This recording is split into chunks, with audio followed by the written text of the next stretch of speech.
Moody's Corporation has expanded its African presence with a majority stake acquisition. Moody's Corporation yesterday announced that it has agreed to acquire a majority stake, 51%, in Global Credit Rating Company Limited, GCR.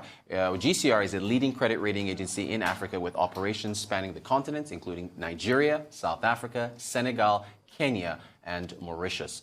Joining us to discuss these headlines from our Abuja studio is Arise business analyst Chika Mbono. Chika, good morning to you. Thank you so much for joining us. Chika, I wanted to first get your thoughts on the...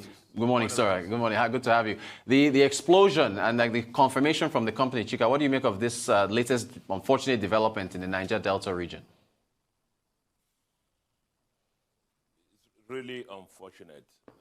And our prayer is with the company and the families that of the 10 employees that were on board, and we're hoping that ultimately they will come out well and alive, and we hope that will happen. The FPSO, the floating production storage of floating platforms, is a critical tool used by the oil exploration companies, especially now that a lot of the companies in Nigeria are focusing on the offshore drilling engagement away from the onshore drilling engagement because of, the security challenges and the other community issues we have in the land. And so it's a very important equipment, for the oil company, who are working offshore. And if you have, I've had the opportunity of, landing on one of these FPSOs. You can notice that it's all surrounded by water and it's all cramped up. All the equipment there is being run by electricity and then sometimes gas. And as you know, it is also for storage of petroleum products, for loading of petroleum products, and so on and so forth. And immediately it tells you that it's a hunting ground, easily hunting ground for fire and explosions.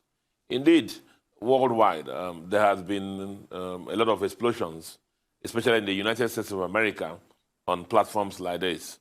And through all the analysis that have been done, most of the explosions, even though the jury was still waiting for the Sheba to, as I said, get the reason for the explosion. But the explosions in the ones that have happened in the United States and other oil-producing places is never far away from human error and the equipment failure, in addition to other things that have to do with the personnel who are operating on those platforms.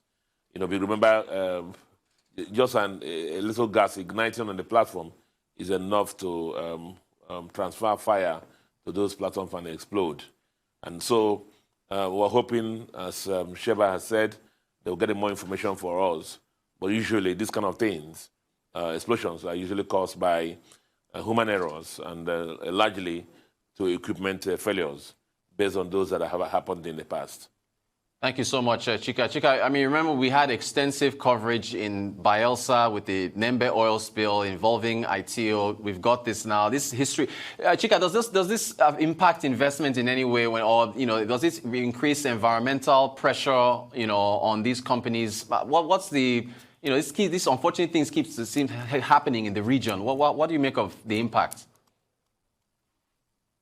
Yeah, one issue I left out in my first statement, my first comment, is the impact on, remember, this equipment store oil too. And when these explosions and fire happen, you can approach them. There's a lot of oil spillage. In some instances that I checked, I read up in the US, some of the fires last for 36 hours, some last for 3, 4, 5 days before they are quenched and things brought under control.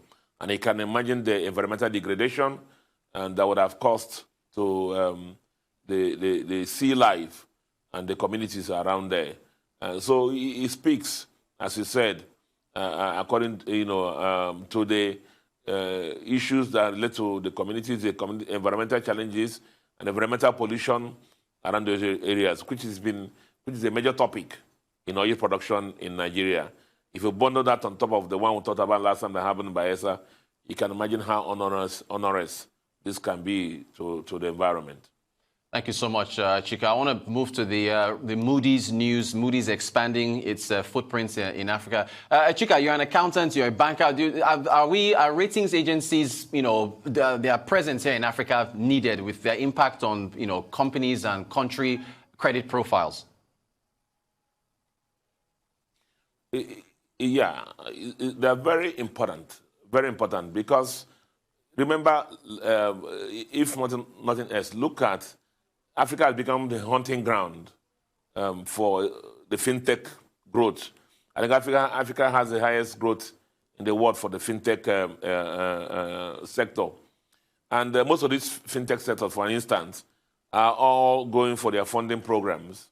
And a lot of these funding programs are done from investment funds overseas. And they are far removed from this continent.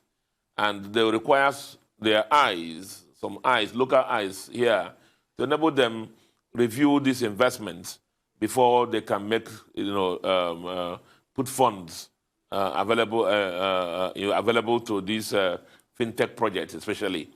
And they require people like GCR to do that.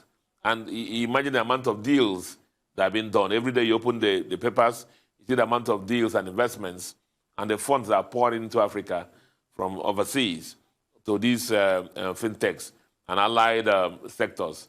And they don't just invest blindly.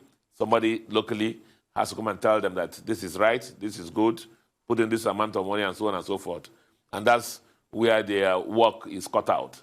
So GCR has been doing a lot of work, apart from the fintech sector, also among the corporates. You know that a lot of corporates have to raise bonds. Dangote Group, for example, that raised most of its capital money for the refinery abroad. The only way that these investors abroad can put money down here is by having somebody like GCR and to be able to assess these companies locally and make judgment calls as to whether they are investments worthwhile. And so Moody has seen that Africa is a growth area, and so it's a win-win situation for GCR and Moody's. Moody's is bringing their international network and technology, and then GCR with their local knowledge and networks, and both will grow and take on Africa. And it's good for the African businesses. So it means now that they're one arm's length away, and things can become faster and move quickly for investors to make investment decisions. Arise business analyst Chika Mbono live in our Abuja studios. Chika, thank you so much as always for joining us to discuss the headlines. Appreciate your insights. You're watching the Global Business Report here on Arise News.